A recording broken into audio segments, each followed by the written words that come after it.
Broadly speaking, there are two categories of people in this world: those who live to eat and those who eat to live. And aside from that cliche, it has been my observation that there's always, upon deeper inspection, certain specific reasons that govern our choice of food. In my case, being a boarding school product, I've had, one can say, an unhealthy relationship with food, and my life tends to revolve around it. As I'm eating one meal, it starts bothering me what will be there for the subsequent meal. On a perfectly sincere note, though, having been somebody who's been through depression, bipolarity, I can tell you with a certain amount of personal and lived experience that our emotions and our state of mind has a profound influence on these choices that we make. And what is wonderful about our discussion and our guest today is that that is precisely the very human and critical insight that she has based her nutritional coaching on, obvious as it may be, often and mostly ignored by many, many people. We are calling this session Naturally Nitika, and I'm very, very privileged and happy to have Nitika Agarwal as our guest today. She is a holistic nutrition and lifestyle coach based out of Delhi, and has had a very interesting journey of her own, because not only does she belong to a family that doesn't inhabit the realm of the kind of work she does at all, her own background didn't necessarily start this way. So, with Nitika, we hope to delve a little bit into some factors that compelled her to come into this area of work, and also try and understand the philosophy and thought process behind the work that she does. Nitika, thank you very much for making time and for joining us. Thank you, Karthik. The privilege is all mine. And I'm so excited to get on call with you and chat about things that are very personal and everything that I resonate with. Wonderful. So, this is Talk Therapy brought to you by Driveway Devi, and I'm Karthik on behalf of Driveway Devi.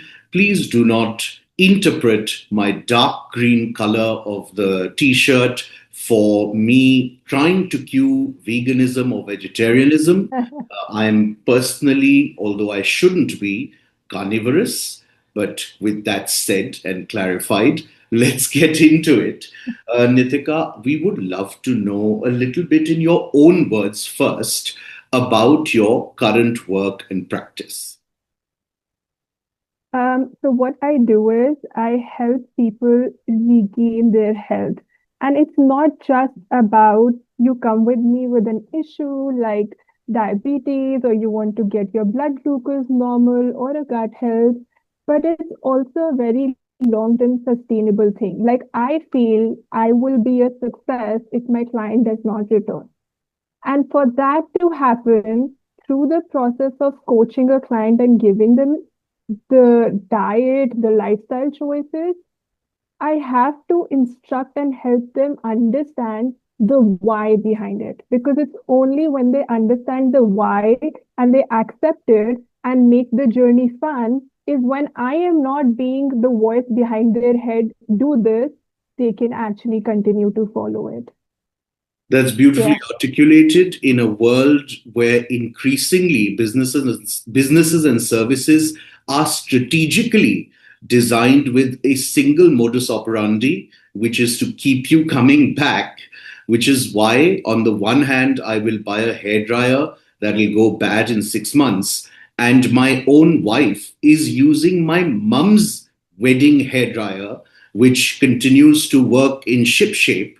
I'm really, really happy to hear the way you approach your work.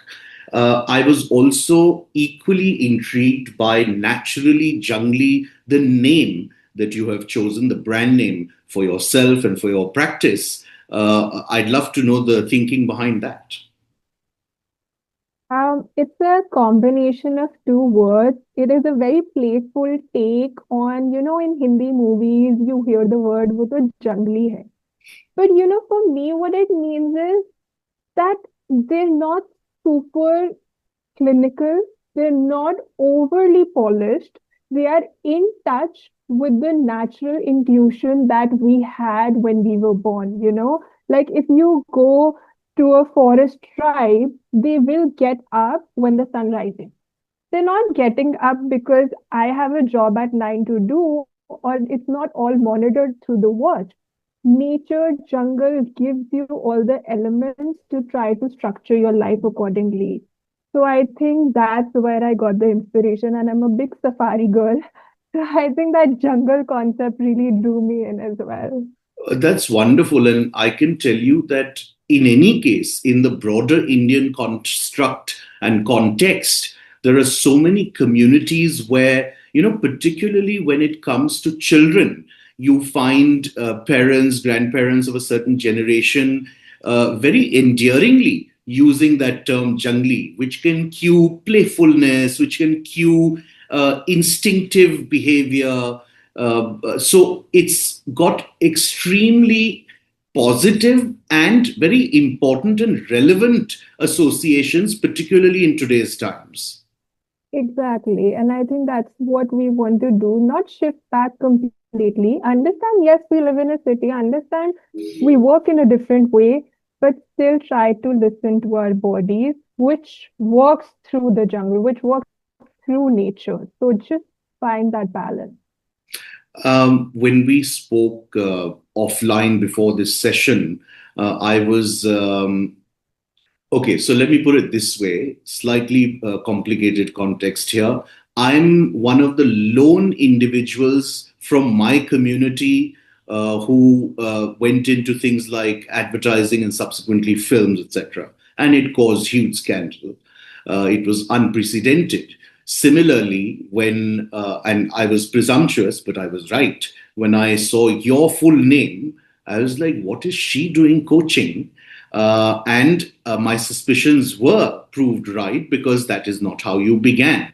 You Mm. come from a fairly traditional business family. Your own academic background has been different. Your own professional background has been different. Yet you came into this extremely passionately, without, of course, sharing any details you don't wish to, because we never want any of our guests to do that. Give us a sense of what some of those compelling reasons were. So like exactly, I'll give you a little touch base. I am an engineer, like most. And then I did my MBA from Germany, worked there for a bit, and then came back to join my dad's business. And now I'm here. So I think what changed was, that line, do what you love and it won't feel like work. So now that I get up in the morning and I do what I do, and I agree that there's a struggle. I agree there's a starting where your family didn't even support you because they already feel, you have something built, why not do that? And I don't deny it. But look at it in the long run, like 80 years of my life, 100 every day that I do what I do, I wanted to make my me happy, honestly. And that also came a lot because I've always been passionate about health, you know. And so honestly, I when I was doing jobs also every year, I was that girl who would change the job every year, and my friends were like, "Yeah, kisi pe to tik ja." And I thought, no, because I just like keeping things interesting. I never knew that that wasn't my calling. And I started with training to be a health coach for myself because I have been passionate about knowing what is the best practice, been into sports. Um, and that transformation that happened wasn't just with food. I didn't learn just about food. I learned about mindset. I learned about choosing myself when everyone around me is like, ये खा लेगी तो कुछ नहीं हो जाएगा. I mean, chill out for my choices of not wanting to eat something. And I realized that those choices at a point were changing me as a person, and I wanted people to understand they can do that. So it was not just food. And honestly, I still didn't think I'll do a business in this. I People saw that transformation. I had people around me come to me and say, "Ki, we are facing this issue in our health, and you look different, you speak differently, there's a different authority around you, and we would just like to enroll in your program." And I structured and created a program and a business because people came to me. Wow, that's amazing. So you were essentially being approached, and advice was being sought from you even before you officially started doing this. Exactly. And I think the really the best, the most effective, and the most correctly motivated kind of work in the world is born out of lived experience. So that's absolutely wonderful to know. You've sort of diluted my next question a bit, but I'm going to ask it anyway. And there's a reason I'm asking it. It may come across a bit cheeky, but I think you might agree that we're also in a world where, while there is a lot of genuine awareness being created, there seems to be also a fairly authentic desire to return to and adopt healthier lifestyles. At the same time, primarily across social media, there are any number of individuals who are parading around, pronouncing themselves this coach, that guru, this, that, and the other. I'm not saying all of them are doing it intentionally and have malified intentions, but having done very quick overnight sort of certifications and all that, and not being very insightful and well informed, they then end up causing more harm to their clients than good. Why should somebody potentially seek your services? One, I totally agree with you because I see it myself, and sometimes it does put me out of whack that whether what I'm doing is worth it, because I see so many people claiming that they have this and they can do this, and I don't know what you can do. So I'm not negating anything. You might be very good at what you do, but they have to understand that they kind of have a power over people's life. So, one, I would say people should always look at the certification that the coach has. From what university, what are their credentials is very important. Even though I do agree that after a point, experience speaks more than credentials. But in the beginning, when somebody is starting out, and honestly, I feel everyone who has experience later on gets those credentials because the knowledge, the learning never stops. I'm still learning. I have the certification, but I am still learning right now to get more credentials because for me, it's not just about showing it to other people, it's about It's actually your own having the knowledge. scholastic and intellectual evolution, development, etc. Exactly. Plus, the research, anyhow, is changing very rapidly. So we have to keep in touch with that. Second, I feel that, there's a vibe with every person. So when you see somebody as a coach and, they're not MD, which is actually a pretty strong certification, go with what feels right rather than just what they're claiming to be. Hmm. Like, in my process, there's a free pre-consultation call. You don't pay anything, just DM me. That pre-consultation call for 45 minutes, we just talk about what is your vision, how I can help you, and that's it. And you don't owe me anything, I don't owe you anything till that time. And that is exactly for you to understand and feel that whether I will actually be able to help you or not. And I think that is the edge where I'm giving you the power in your hand to choose me or not Hmm. by giving you a feel of what I can do for you. That's that. I can't argue with that answer. I've never heard of a complimentary 45-minute pre-consultation, I mean pre onboarding call. And you're absolutely right, because sometimes it isn't even about the meritorious qualifications of a particular practitioner, but these things do have that certain X factor or that vibe or that rapport, or for that matter, the methodology that that practitioner follows may not be to a individual client's liking or suitability. So there are so many factors to it. Wonderful. Now, let's talk a little bit in detail about how you first and foremost arrived upon or hit upon this insight of this intrinsic and deep connection between food and emotions. And I'm really sorry, I Okay. really, really liked one specific thing amongst the many wonderful things you told me in our earlier call. But it was that when you come to me, you don't just get a diet chart. And I see way too many nutritionists who do precisely just that. Exactly. And I think it connects to the last question we just talked about, that the vibe, because there are people who don't want to talk about emotions, and that's fine. But I will let them know in the session that every week we will be touching upon that.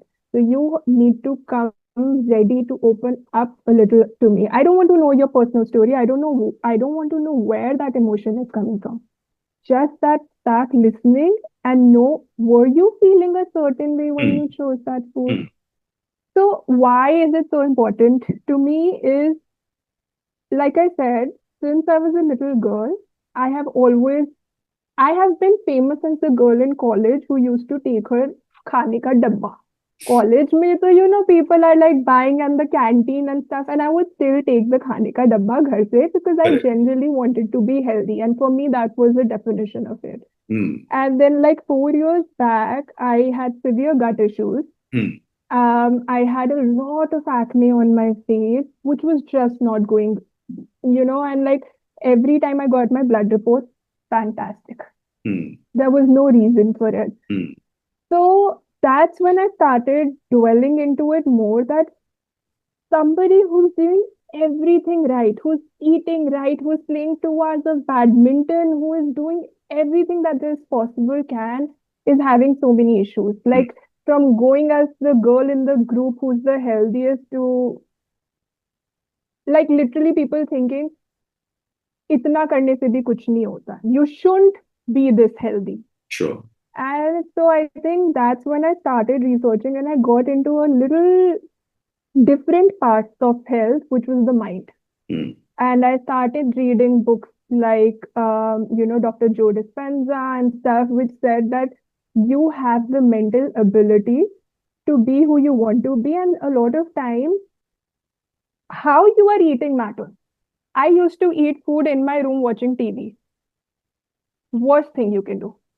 Now I sit at the dining table, even though it's hot there and there's a huge window, and in summers I don't like doing it. But I tell my mom we're all going to sit together and we're going to talk. That environment, it does not matter what I was eating. That environment of watching like a murder mystery while eating food was making my cortisol so high. Then there was sleep. Then there was the stress of, like I said, me changing jobs because I had not found my purpose, and that hmm, was hmm, stressing me out and I didn't know it. So whatever I was eating was not working.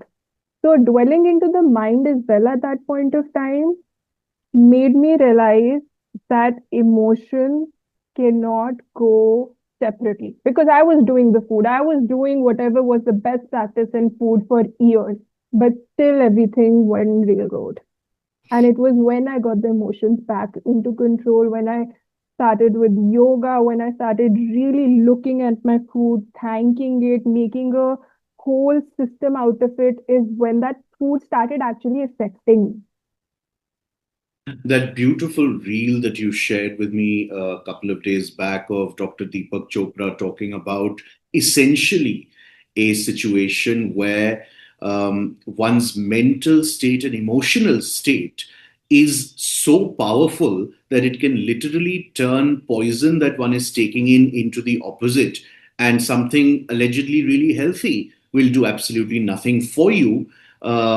Had such a powerful impact on me because it reminded me really of that mind and body inextricable link that we go on and on about, particularly to people who tend to separate and view those two as completely different, unconnected entities, especially in our country where there's still so much stigma around mental health, that really speaking, it is one and the same thing and it's symbiotic.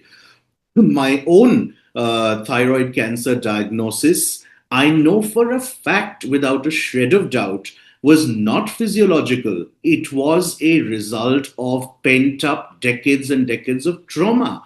This connection being brought into the nutritional space and using it as a fundamental guiding light in terms of constructing programs and advising clients is absolutely beautiful and so very obvious. But then the obvious tends to elude us. But I'm so glad that you are doing it. Talk a little bit about some observations, obviously, without again divulging any confidentiality restricted details. In your practice, what have you found? Have you found, for instance, uh, from amongst your clients, people coming to you with very different scenarios and problems depending on their genders? Definitely. Because what I put out in my reels and stuff is my routine. And of course, my routine is catered towards a woman in her menstrual phase in that period. So, of course, when I have a few men reach out to me and they say, "Oh, you said this should be the first thing you should take in the morning." And I'm like, "No, no, no, no, no. Your hormones and your age work very differently." And so I have to explain it to them that depending on the gender, yes, how I guide you has to be very, very different. Also, from an emotional perspective, because men are less emotional, I would say. They are emotional beings, but lesser than women. So, even with their food and even with how I touch base, even with the mindfulness practices, maybe like men might not want to journal as much as they might want to find their meditative space in a gym. And Hmm, that's fine. hmm, hmm. So, according to gender, it's a very different place where even I have to figure out how this will work for them. I Yes. had a question. I just want to understand a little more deeply, primarily also for the benefit of our viewers and listeners. So, I understand at a strategic and intellectual level that you are very, very consciously and specifically taking into account the emotional makeup of a client when you advise, etc. Now, how does that translate? Does that translate merely in terms of the plans, programs, and solutions that you come up with, or are you also does it extend into the advice you are giving them? Just let me explain that. Are you also then advising them apart from food and saying that maybe you should be a little less angry and therefore you can avoid having these foods जिनकी तासीर गर्म होती है, they are known to cause aggravation and their agitation, or is it just information that you internalize into the plans that you're making for them? No, definitely it is included in the advice I give them. Because the first and foremost thing is for them to know what is happening. Because, like I said, if they don't know, if they're not conscious of why what is happening, I will always have to be in their life to help So they guide will them. never be able to break that pattern because they'll have no awareness of it. Exactly. So, like, exactly like you said. So, I had a client and she said, I can't live without coffee. But she has so much anxiety. She has so much anxiety. And I don't think caffeine has to be demonized. I don't think any food has to be demonized in such way. But it can be a demon for you Hmm, right now, hmm, you know? So, for me to make her understand that caffeine right now is fueling your anxiety, that once we get that into control, which I am not the person to help you, I will just do the food. But then after you feel that, now you have a grip on these things, you can introduce it back. hmm. But Excellent. her understanding that is very important. Yeah, but I'm glad you contextualize that because it Yeah. just helps us understand much better theoretical point versus with Yes. an example. Okay, so I wanted to ask you a certain more general questions. Now, I think again you'd agree that we are in a time and place in the world where, because of our lifestyles, because of climate change, because of the way we work, well, a lot of us do, particularly in big cities, etc., in these ice cold ivory towers with no sunlight, with little to no physical Mm, activity, fairly sedentary. There are certain things that are coming to light which have almost become like contemporary epidemics. Vitamin D deficiency seems to be one of them. A lot of people have fluctuations in their thyroid levels, etc. From this perspective of life in today's modern contemporary world, is there any broad strokes advice that you can share?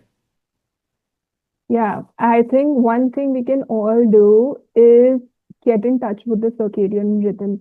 And like you said, we live in a city, there's less sun. So it does not have to be too complicated. It can be 5 minutes of sunbathing, whatever sunlight you get.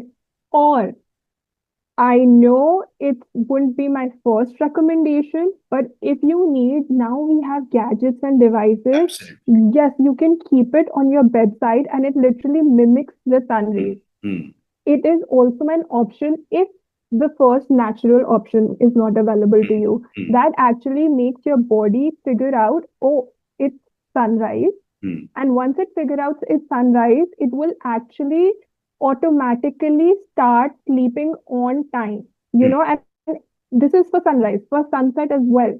So everyone says red light therapy or having all the blue lights dimmed after sunset is the way to go. And I agree. But a few of my clients is like, हम घर की सारी lights थोड़ी अब red कर देंगे. And I get it. It can be expensive. It can be difficult. Red light devices are expensive. But I'm telling you, मिठाई का डब्बा होता है, they have that red right, covering right. that we Yes, used to yes, get. yes. You can literally just the night lamp, you can put that red covering, and when it's sunset, when you're in your bed reading a book before you sleep, just put that on, and that will mute all the blue light and the yellow light that is coming on. That is going to make our brain think ki it's still sunny outside. Mm. Wow. Okay. Yeah, that's absolutely crucial. And because a very clear focus for us, slightly selfishly, at Driveway Devi is always children and the youth and students. Because not just for the reasons that I mentioned vis-a-vis all people or adults in terms of this new world, but a completely new and different additional set of circumstances, situations, and pressures that by and large children of today face. Whether it's heightened pressure of academic performance, peer pressure, social media pressure. Mm, uh, Contrary to your own ethos of work, I can't resist asking you any, again, broad advice vis a vis children and their nutrition in terms of parents. We are also in a world where an increasing number of products are processed, everything is genetically modified. It's a very, very, very tiny minority of people, families, and parents who are woke enough and are going back to simpler foods, etc. But a vast majority is very much in the grip of processed foods, etc. Exactly. I think for parents, for children, my one advice would be see how your children react to food. And what I'm saying is, there's, I had this, if you do this good, so chips kha lena. You're already making that chips a reward. Mm. And that's been conditioned since we're children. So we will always want and we will always crave it because first, Because we formed that association. yes, and chemically also these things have substances that Oh, make it yes, addictive to sell it more, right? So there's absolutely. one that and the brain connection that like it's a reward. Like when you eat it, you might feel कि हमने कुछ अच्छा किया है, even though you didn't do it, right? So for parents to, when a child does something good, make like a gathering, have pakoras. You can have good air fried pakoras and just Yeah, make a thing of it and have absolutely. that, have good veggies. And if Yeah. you talk good about something since like their childhood, that's going to register. Mm, My mom did it. mm, Touch wood, I have been lucky that way because she generally enjoyed good food. But there was a time because peer pressure is such a big thing, college time, I started hating her for giving me good food. Ki yaar, why can't I eat all of that and this and correct, that? Why do I? correct. And now I myself say I've turned into my mother. So there might be a period of time that child might feel ki, you've been so different with me that other Mm, children's parents have not been.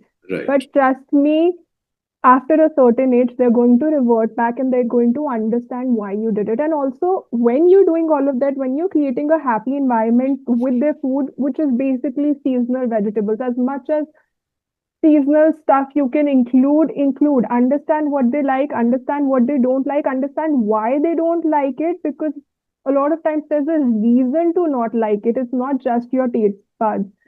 And create a story, create a playful thing around it, ki acha you do this and we will all sit and we will have fun with it, and they won't even realize ki yeah, they will miss that when they grow up and they'll be like, that's my comfort food now. Mm, Chips is mm, not my comfort food mm, because mm, mom used to do that. Yeah. mm.